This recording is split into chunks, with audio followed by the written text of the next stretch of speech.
زیادہ حدیث ملے گی ایز کمپیئر ٹو باقی اصحاب کے. باقی اگر کوئی مجھ سے پوچھے نا کہ مولا علی علیہ السلام کی شان میں جتنی احادیث ہیں ان میں اگر میں کہوں کہ ٹاپ پہ کون سی حدیث ہے تو یہ میری ذاتی رائے ہے, اس سے علماء کرام اختلاف بھی کر سکتے ہیں, لیکن میں نے چونکہ ایک انجینئر ہونے کی حیثیت سے اس کی انٹینسٹی جب ڈیفائن کی ہے نا تو میرے نزدیک ٹاپ پہ وہ حدیث ہے جو امام بخاری اور امام مسلم نے اپنے اس چیپٹر میں فضائل علی والے میں ٹاپ پہ لی ہے کہ علی کی میرے ساتھ وہی نسبت ہے جو ہارون کی موسیٰ کے ساتھ, مگر میرے بعد کوئی نبی نہیں. اللہ اکبر.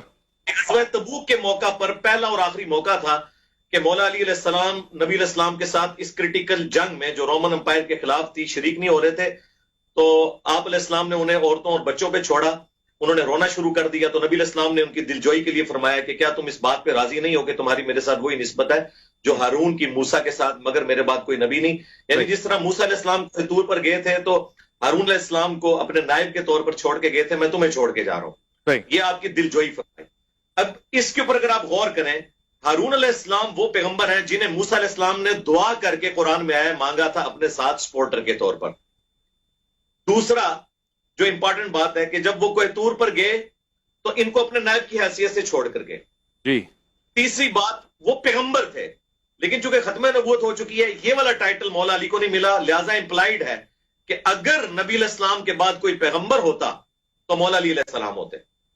اور میں عموماً جو قادیانی ہیں انہیں بھی یہ حدیث پیش کرتا ہوں کہ اگر تمہیں امتی نبی بنانے کا شوق ہے نا تو اس امت میں جو شخص پہلے نمبر پہ حقدار ہے نا کہ وہ امتی نبی بنے وہ مولا علی علیہ السلام ہے. اس حدیث سے پتا چلا نا, کیونکہ جس کو قرآن میں نسبت دی گئی ہارون کو موسیٰ کے ساتھ اور بخاری و مسلم میں یہ نسبت آئی, تو پھر نبی علیہ السلام کے ساتھ اگر کوئی اسسٹنٹ پیغمبر ہوتا نا تو حضرت مولا علی ہوتے, لیکن نبی علیہ السلام نے ساتھ ہی فرما دیا مگر میرے بعد کوئی نبی نہیں.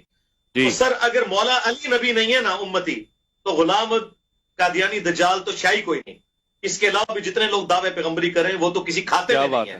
اگر مولا علی کا یہ وہ چیز ہے جو اللہ تعالیٰ نے شرح صدر کی میرے اوپر, اور میں جب بھی یہ بیان کرتا ہوں میرے اوپر ایک کیفیت طاری ہو جاتی ہے کہ یہ ایک حدیث ختم نبوت کے اوپر بھی ایک پہرا دینے والی حدیث ہے. الحمدللہ, سبحان اللہ. اچھا, دوسرے نمبر پہ اگر کوئی حدیث میں لیتا ہوں نا جی, وہ حدیث ہے جو بخاری مسلم دونوں میں ہے کہ غزوہ خیبر کے موقع پر نبی علیہ السلام نے فرمایا تھا کل میں اس شخص کے ہاتھ میں جھنڈا دوں گا جو اللہ اور اس کے رسول سے محبت کرتا ہے اور اللہ اور اس کا رسول بھی اس سے محبت کرتے ہیں.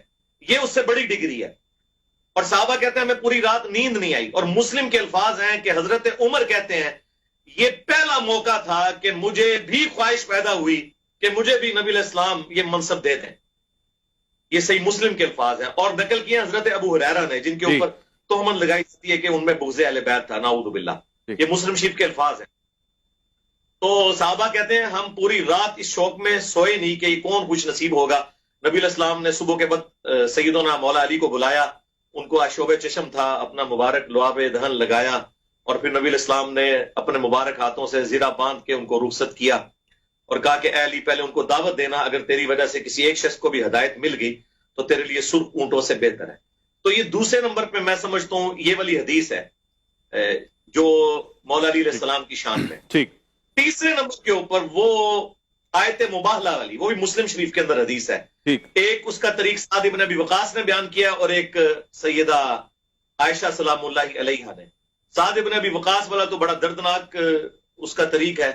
اب مفتی صاحب سامنے بیٹھے ہوئے ہیں, مفتی انیر قریشی صاحب, تو ماشاءاللہ اس چیز کا مجھ سے زیادہ ادراک رکھتے ہیں کہ جب شام نے سعد ابن ابی وقاص کو حکم دیا اور کہا کہ تمہیں کون سی چیز مانے ہے کہ تم ابو تراب کے اوپر سب نہیں کرتے, اور منہاج السنہ میں فلنگ دی بلینکس کیا ہے امام ابن تیمیہ نے اس کے اندر کہ انہوں نے حکم دیا سب کرنے کا, یہ خود سے الفاظ ڈالے, اور پھر کہا کہ تمہیں کون سی چیز مانے ہے.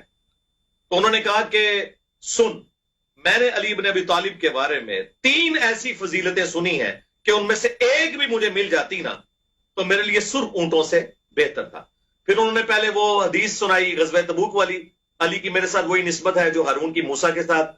پھر غزوہ خیبر والی حدیث سنائی, اور پھر کہا کہ جب آیت مباہلہ نازل ہوئی سورہ آل عمران آیت نمبر 61, تو نبی علیہ السلام نے مولا علی کو سیدہ فاطمہ, سیدنا حسن و حسین علیہ السلام اجمعین کو اپنی چادر کے نیچے لے کر کہا اللہم ہاؤلائی اہل بیتی, اے اللہ یہ میرے اہل بیت ہیں. اچھا, اس کا ایک طریق سنن نسائی الکبریٰ کے اندر موجود ہے.